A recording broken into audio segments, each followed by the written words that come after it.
एक archaeology survey के मुताबिक देखो, यहाँ एक सर्वे हुआ था 20 साल पहले, उसमें देखो 1000 से ज्यादा दुकानों को चिन्हित किया गया था इस जगह पर। अच्छा। और 10,000 से ज्यादा घरों को चिन्हित किया गया था जिनमें लोग रहते थे। तो ऐसा बताते हैं, जब रानी पूजा करके बाहर निकल रही थी तो उसी वक्त उस मैजिशियन ने रानी को वहाँ देखा। जो मैजिशियन था तांत्रिक, वो रानी पर मोहित हो गया और उसने सोचा कि अपनी तंत्र विद्याओं के माध्यम से रानी को अपने वश में किया जाए। ऐसा बताते हैं कि रानी ने जब उसको देखा तो रानी को डाउट फील हो गया, क्योंकि वो बंद डिब्बी में भी अंदर ही अंदर घूम रहा था, उसमें राउंड लगा रहा था। क्या राउंड लगा रहा था? वो जो तेल था उसमें तेल। अच्छा इतर वो राउंड लग रहा था। अच्छा, परफ्यूम बोल दो उसको। हाँ। तो वो उसमें घूम रहा था, तो रानी सोची कि इसमें किसी न किसी की चालबाजी है। तो देखो रानी ने उसका यूज किया नहीं और एक स्टोन पड़ा हुआ था और स्टोन पर उसको डाल दिया। स्टोन पर डालते ही वो स्टोन उठ के और मैजिशियन की तरफ एक्टेट हो गया कि वो पत्थर जाके उससे मैजिशियन के ऊपर गिर जाता है। और गिर जाने से ऐसा बताते हैं कि वो उसमें घायल हो जाता है और उसे लगा लास्ट में कि अब अपना मरना तय है। तो देखो उसने क्या किया, कुछ शक्तियों को प्रचंड करता है, वो शक्तियों को प्रचंड करके और इस भानगढ़ में छोड़ देता है और बोलता है कि रानी रत्नावती, जो आपका पूरा ये साम्राज्य है भानगढ़, ये 24 घंटे के अंदर खंडर में तब्दील हो जाएगा। হ্যালো বন্ধুরা, রেট্রো স্টোরিজ ইন্ডিয়ার আরেকটি পর্বে আপনাদের স্বাগত। এই পর্বে আমরা বর্ণনা করব আমাদের আনপ্ল্যান্ড ট্যুর ভানগড় দর্শনের। গুজরাট থেকে দিল্লি ফেরার সময় জয়পুরে হঠাৎ আমরা প্ল্যান করি ভানগড় দেখে দিল্লি থেকে রাতের ট্রেন ধরা হবে। ভানগড় ভারতের সবচেয়ে ভৌতিক স্থান, যেখানে সূর্যাস্তের পর প্রবেশ নিষেধ।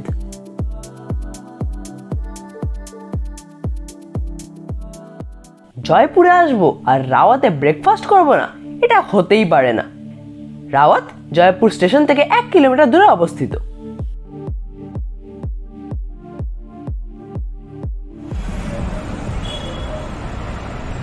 আমরা এখন এসেছি জয়পুরে, এখানে আমরা ব্রেকফাস্ট করব রাওয়াতে। এদের মাওয়া কচুরি, পেঁয়াজ কচুরি এবং কুলহাড়ি কি চায় ওয়ার্ল্ড ফেমাস।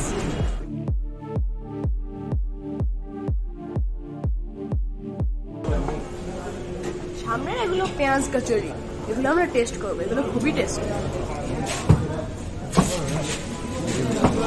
মির্চি বড়া, এদিকে ঘেওর,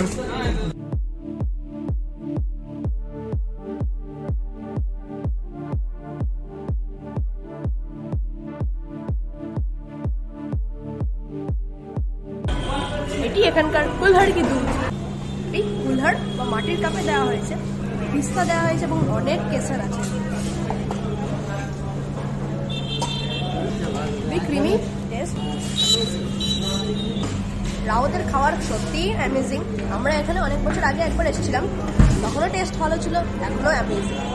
রাওয়াতে ব্রেকফাস্ট করে লাঞ্চের জন্য পেঁয়াজ কচুরি প্যাক করে চললাম ভানগড়ের উদ্দেশ্যে। জয়পুর থেকে ভানগড় 65 কিলোমিটারের মতো। রাস্তার কন্ডিশন ভালো, ক্যাবে সময় লাগে 2 ঘন্টার মতো। দিনের দিন ভানগড় ঘুরে আবার জয়পুরে ফিরে আসা যায় অনায়াসে। আবার ভানগড় থেকে সরিষ্কা ও আলোয়ারও দেখে নেওয়া যায়।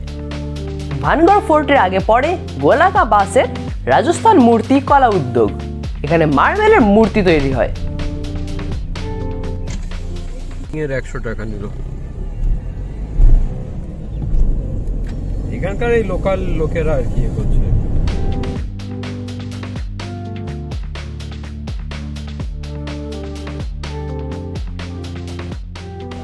আমরা এখন এসেছি ভানগড় ফোর্টে। আমরা জয়পুর থেকে এখানে ট্যাক্সি করে এসেছি। এটি ভানগড় ফোর্ট, পাহাড়ের ওপর। এখান থেকে যেতে হয়, টিকিট কাউন্টার এখানে। রাস্তায় 100 টাকা পার্কিং ফি দিতে হয়, তারপর ভেতরে টিকিট কাউন্টার আছে, আমরা এখানে টিকিট কাটবো। এটা ভারতের সব থেকে হন্টেড ডেস্টিনেশন নামে বিখ্যাত। গেট থেকে ফোর্ট 1 কিলোমিটার দূরে, তবে গাইডের কাছ থেকে তথ্য নিতে নিতে অনায়াসে পৌঁছানো যায়। এখানে 150 থেকে 200 টাকায় গাইড পাওয়া যায়। एंट्रेंस करते हैं हनुमान गेट से। अच्छा, इधर से एंट्रेंस किया है तो ये हनुमान गेट है। हाँ जी। अच्छा, तो 16वीं सदी में 16th सेंचुरी में बनाया गया था इसको। जयपुर के एक शासक हुए थे भगवंत दास, उसने इसको बनाया था और उसका बेटा था माधो सिंह, उसने शासन किया था यहाँ पर। और उसका जो दूसरा भाई था मान सिंह, वो अकबर का सेनापति था।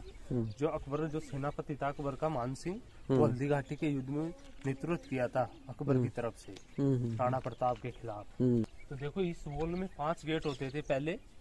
फर्स्ट में दिल्ली गेट होता था, जिससे दिल्ली रियासत से मुगल सेना आती थी इस फोर्ट के लिए, 700 लोगों की सेना सैनिक। फुलवारी गेट की जगह राजाओं के माली फूलों की खेती करते थे इस जगह। अच्छा, जो इस जगह है वो इधर की साइड, उस तरफ। हाँ। एंट्रेंस गेट हो गया Hanuman gate, Lahori gate, Ajmeri gate, 2 gate इधर थे इसी दीवार में। अच्छा, उस तरफ है उससे वो भी जो सेनाएं दिखाई दे आती रहा है। थी। हाँ, अच्छा। लाहौर रियासत की और अजमेर रियासत की सेनाएं आती थी। अच्छा, उसमें देखो आप यहाँ से लास्ट चलेंगे ना, यहाँ से और लास्ट तक फोर्ट तक, जो सामने फोर्ट है वहां तक मार्केट आएंगे पहले के, यानी पुराना मार्केट होता था, 16वीं सदी में होता था ना वो मार्केट। तो फर्स्ट में ये जो बने हुए ना स्ट्रक्चर, जितने भी दीवारें वगैरह, ये मार्केट हुआ करता था। अच्छा, इसको किसान मार्केट बोलते थे 16वीं सदी में। क्या मार्केट? किसान मार्केट। अच्छा, अच्छा। 16वीं सदी में क्या था, थोड़ा मुद्रा का प्रचलन कम था, तो किसान लोग अनाज लेके आते थे, बदले में सामान लेके जाते थे, इसलिए इसको किसान मार्केट बोलते हैं। दूसरी बात इसमें आएगा जौहरी मार्केट है। जिस जौहरी मार्केट में उस वक्त सोने चांदी गहने वगैरह जो लोग खरीदारी करते थे ना, वो जौहरी मार्केट से करते थे, इसलिए उसको जौहरी मार्केट बोलते हैं। एक आर्कियोलॉजी सर्वे के मुताबिक देखो, यहाँ एक सर्वे हुआ था 20 साल पहले, उसमें देखो 1000 से ज्यादा दुकानों को चिन्हित किया गया था इस जगह पर। अच्छा, और 10,000 से ज्यादा घरों को चिन्हित किया गया था जिनमें लोग रहते थे। और ये जो मार्केट होता था ना, इसके आउट ऑफ लोग रहते थे। ये तो मयूर सामने था कि माधो सिंह था, उसकी पत्नी यहाँ से 10 किलोमीटर दूर की थी। तो देखो उनका नाम था रत्नावती।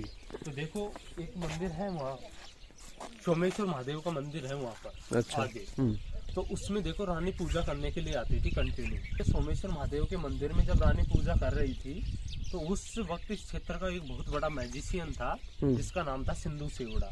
तो वो भी पूजा के लिए गया हुआ था उसी टेम्पल में, सोमेश्वर महादेव। जब रानी पूजा करके बाहर निकल रही थी, तो उसी वक्त उस मैजिशियन ने रानी को वहाँ देखा। तो ऐसा बताते हैं कि रानी काफी सुंदर थी, इसलिए वो जो मैजिशियन था तांत्रिक, वो रानी पर मोहित हो गया और उसने सोचा कि अपनी तंत्र विद्याओं के माध्यम से रानी को अपने वश में किया जाए। तो ऐसा बताते हैं कि उसने काफी तंत्र विद्याओं की कोशिश की थी, बट वो रानी उसके जो वश में नहीं हो सकी।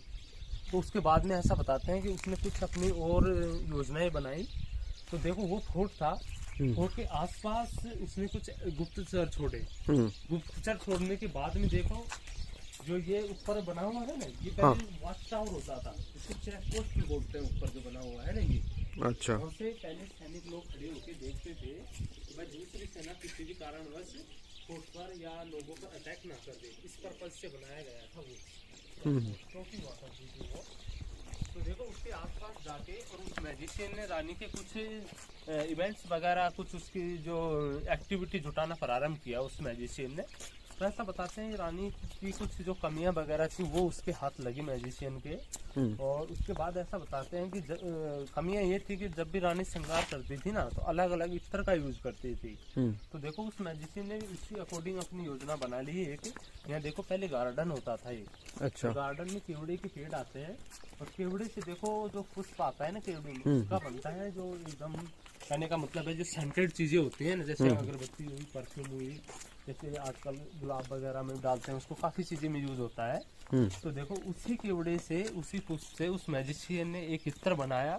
इत्र को बना के और उसको तंत्र विद्याओं के माध्यम से उसका वशीकरण करके, और जो ये त्रिपोलिया मार्केट होता था, ये प्रेजेंट लोकेशन में हम चल रहे हैं, इसमें जो रानी की जो दासियां आती थी सामान सेल के लिए शाम के वक्त, उन सब दासियों को उस मैजिशियन ने अपने फेवर में ले लिया था डरा धमका के। क्योंकि देखो 350 साल 400 साल पहले जो मैजिशियन वगैरह होते थे तांत्रिक, इनकी देखो काफी क्रेज होता था इनका, लोग डरते थे। तो उनने जो दासियां थी उन्होंने देखो इस बात को शेयर नहीं किया और उन्होंने जो इत्र दिया गया था वो रानी तक पहुंचा देते हैं। पहुंचा देने के बाद में ऐसा बताते हैं कि रानी ने जब उसको देखा तो रानी को डाउट फील हो गया, क्योंकि वो बंद डिब्बी में भी अंदर ही अंदर घूम रहा था, उसमें राउंड लगा रहा था। क्या राउंड लगा रहा था? वो जो तेल था उसमें तेल। अच्छा, इतर वो राउंड लग रहा था। अच्छा, परफ्यूम बोल दो उसको। हाँ। तो वो उसमें घूम रहा था तो रानी सोची कि इसमें किसी न किसी की चालबाजी है। तो देखो रानी ने उसका यूज किया नहीं और एक स्टोन पड़ा हुआ था और स्टोन पर उसको डाल दिया। स्टोन पर डालते ही वो स्टोन उठ के और मैजिशियन की तरफ अट्रैक्ट हो गया। अगर रानी उसका यूज कर लेती तो रानी उसकी तरफ आकर्षित हो जाती। तो ऐसा बताते हैं कि वो पत्थर जाके उससे के ऊपर वो हो जाता है, मैजिशियन के ऊपर गिर जाता है और गिर जाने से ऐसा बताते हैं कि वो उसमें घायल हो जाता है और उसे लगा लास्ट में कि अब अपना मरना तय है। तो देखो उसने क्या किया, कुछ शक्तियों को प्रचंड करता है, वो शक्तियों को प्रचंड करके और इस भानगढ़ में छोड़ देता है और बोलता है कि रानी रत्नावती, जो आपका पूरा ये साम्राज्य है भानगढ़, ये 24 घंटे के अंदर खंडर में तब्दील हो जाएगा।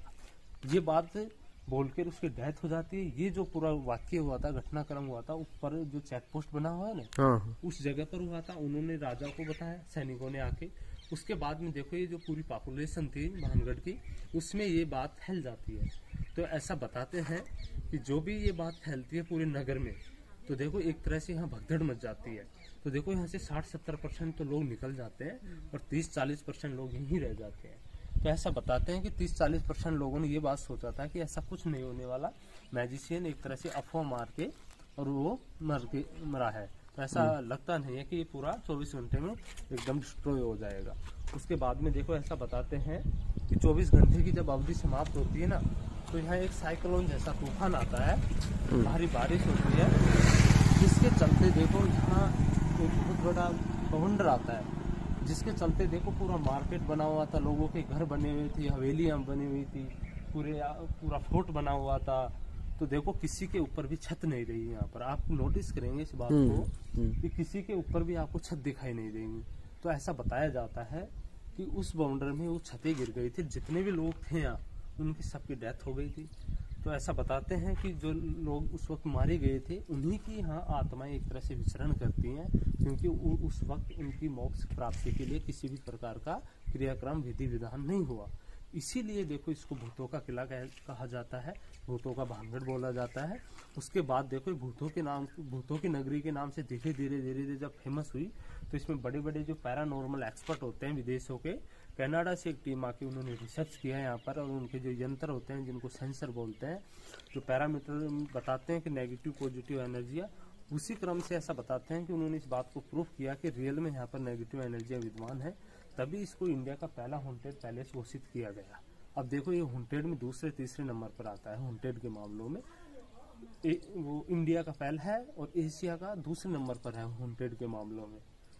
तो देखो पहला वाला चीन में है, एक जगह है बीजिंग शहर में, हाँ वो पहले नंबर पर है। फिर ये है एक कुलदरा है। तो देखो ऐसा बताते हैं, और जितने भी ये बने हुए हैं ना, तीन भागों में डिवाइड होती थी दुकानें, और देखो ये हाँ 3 भागों। अच्छा ये भाग क्या है, ये भाग क्या जी? ये 3 भाग क्या है? पूरा गोदाम होता था, अच्छा। आज की टेक्निकल होती है ना, वही गोदाम होता था। उससे कम सामान के लिए ये ज्यादा यूज आते थे सामान, वो हिसाब से। और यहाँ से कस्टमर आते थे। तो ये देखो ये पूरा मार्केट था, जिसमें देखो 1995 में एक फिल्म बनी थी करण और अर्जुन, और एक तरह से इसको सजाया गया था। पूरा सजाने के बाद में इसका रेनोवेशन करके, और वो फिल्म में जो अपनी माता जी के लिए चूड़ियां खरीदते ना करण और अर्जुन, शाहरुख खान और सलमान खान, वो इस जगह पर ही शूट हुआ था। वो सीन क्रिएट किया गया था। उसके अलावा देखो मोहनजोदाड़ो फिल्म थी, उसका भी सीन शूट किया गया था यहाँ के रावानेरी का। उसके बाद में देखो जो काफी जो पॉपुलर सीरियल है, जैसे झांसी की रानी का है, भूल भुलैया वगैरह, बहुत सारे डॉक्यूमेंट्री बनी हुई। भूल भुलैया वो सिनेमा जो बोल रहे हैं। अच्छा ये हवेली पहले देखो डांसर हवेली के नाम से जानते थे इसको। हिंदी में जो मुजरा वगैरह होते हैं ना, जो आजकल जो क्लब वगैरह होते हैं, उस तरह की बनी हुई हवेली थी, डांसर हवेली बोलते हैं इसको।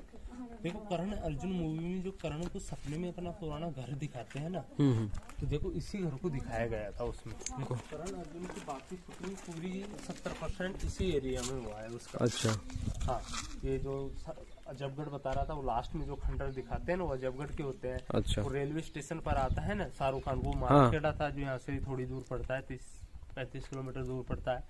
सरिस्का की जो कोठी थी ना बड़ी, उसमें एक 5 स्टार होटल है, उसको उस वक्त दुर्जन सिंह की हवेली जो बनाया था, वो सरिस्का की होटल को बनाया गया था।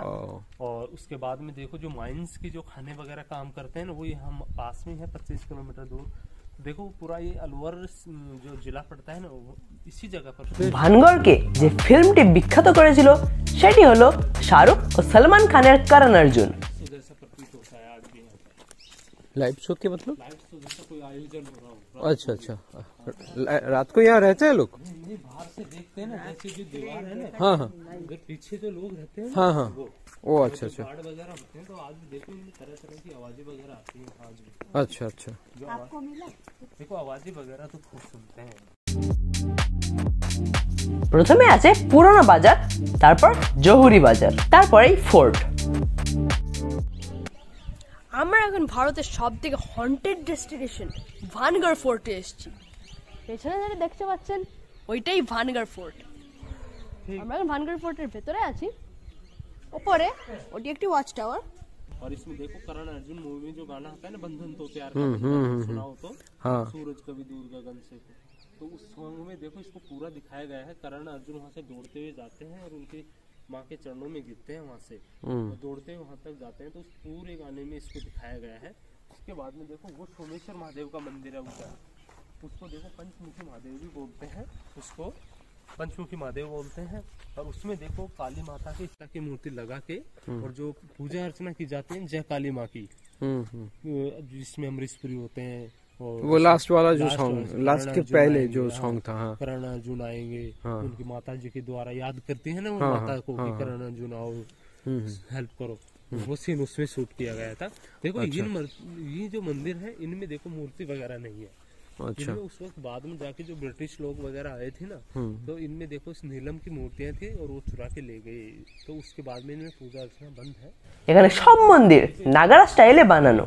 एक भूलिया जी का स्थान बना हुआ है। ऊपर के फ्लोर होता था वो शीश महल होता था, उसके बाद में जनाना महल होता था इसमें, और जिसमें रानियों के लाल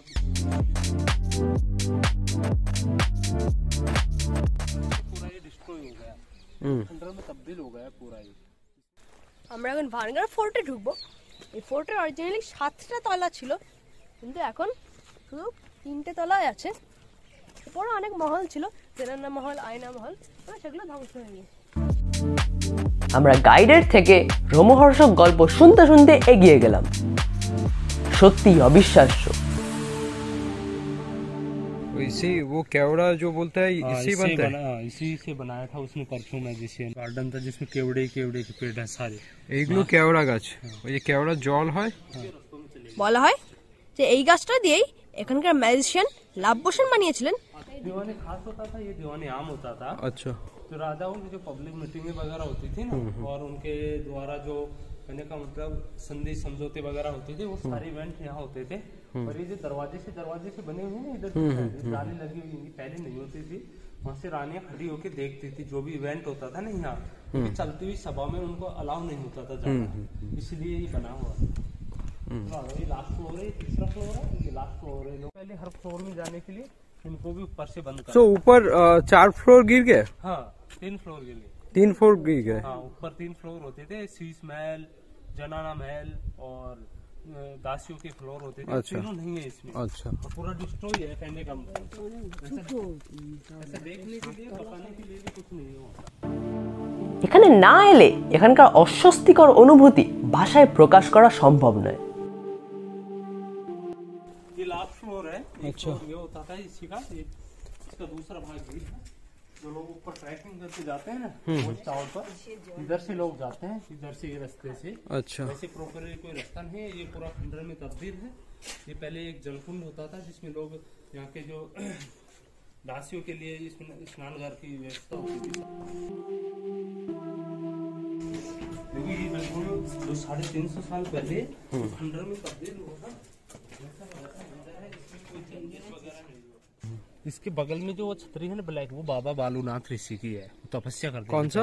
वो पेड़ के जस्ट नहीं, बाबा बालूनाथ ऋषि की, जिसने वो शाप दिया। ऐसा बताते हैं कि इन्होंने मना किया था कि हाँ किसी की परछाई ना गिरे हाँ, फोर्ट की। हाँ। देखो ऐसे नेचुरल तौर पर इसकी परछाई उधर जाती नहीं है, इसलिए देखो इसको ऑथेंटिक नहीं माना जाता है।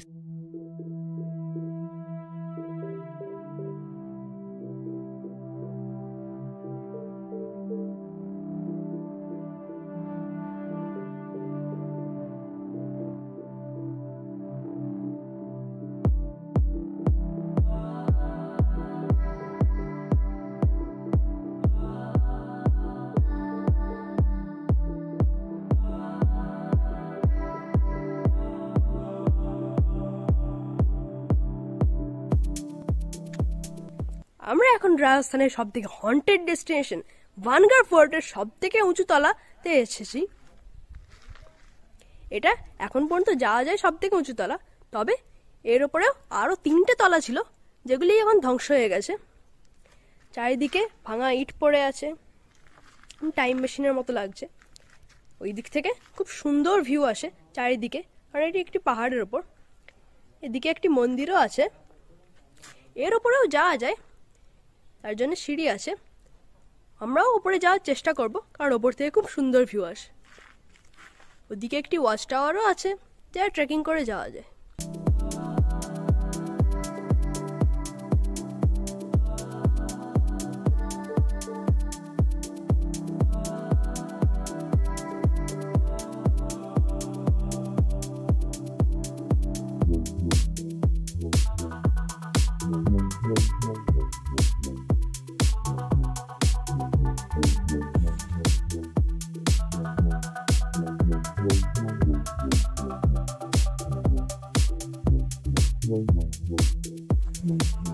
আমরা এখন ভানগড় ফোর্টের সব থেকে উঁচু পয়েন্টে এসেছি। এর উপরেও তলা ছিল, কিন্তু সেগুলো ধ্বংস হয়ে গেছে। ওদিকে একটি ওয়াচ টাওয়ার আছে, যেটা ওইখান দিয়ে ট্রেকিং করে যাওয়া যায়। ওখান থেকে আরো সুন্দর ওপরের ভিউ পাওয়া যায়, তবে আমরা ওখানে যাব না, কারণ এখান থেকেই খুব সুন্দর ভিউ পাওয়া যায়।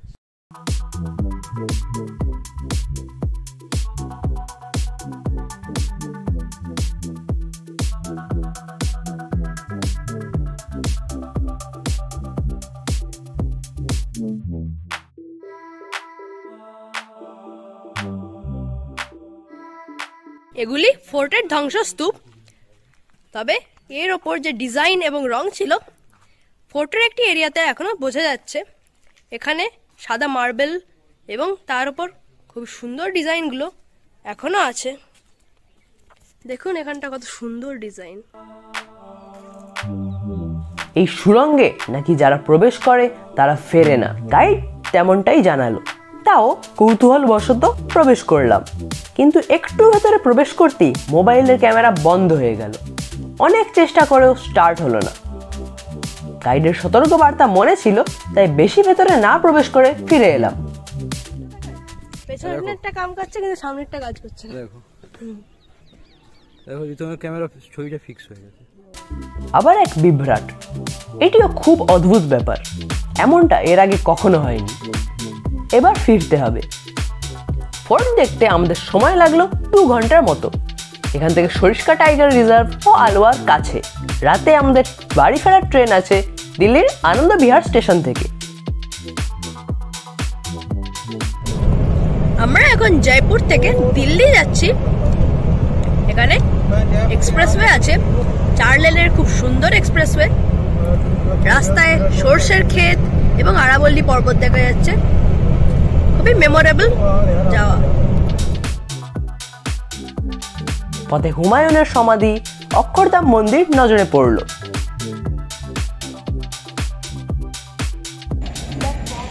আমরা আনন্দ বিহার থেকে তেজস এক্সপ্রেস ধরে মালদা এসেছি। তেজস এক্সপ্রেস ভারতের 3টে সেমি হাই স্পিড ট্রেনের মধ্যে, যদিও ট্রেনটা অত ফাস্ট যায়নি, 2.5 ঘন্টা লেট করেছে, তাও আমরা মালদা পৌঁছে গেছি। এখান থেকে আমরা সরাইঘাট এক্সপ্রেস ধরে হাওড়া যাব। ট্রেনটা খুবই সুন্দর, হলুদ দেখতে, যেটা এটা ডিস্টিংশন। তেজস এক্সপ্রেস সবচেয়ে হলুদ দেখতে হয়, এবং এটা যেখানে যাচ্ছে, ফর এক্সাম্পল এটা আগরতলা যাচ্ছে, সেখানকার সাইট সিইং অ্যাট্রাকশন জানলায় আছে। তো এটা আগরতলা যাচ্ছে, যেটা ত্রিপুরার রাজধানী। ত্রিপুরার দেখার জায়গাগুলো জানলায় আঁকা আছে।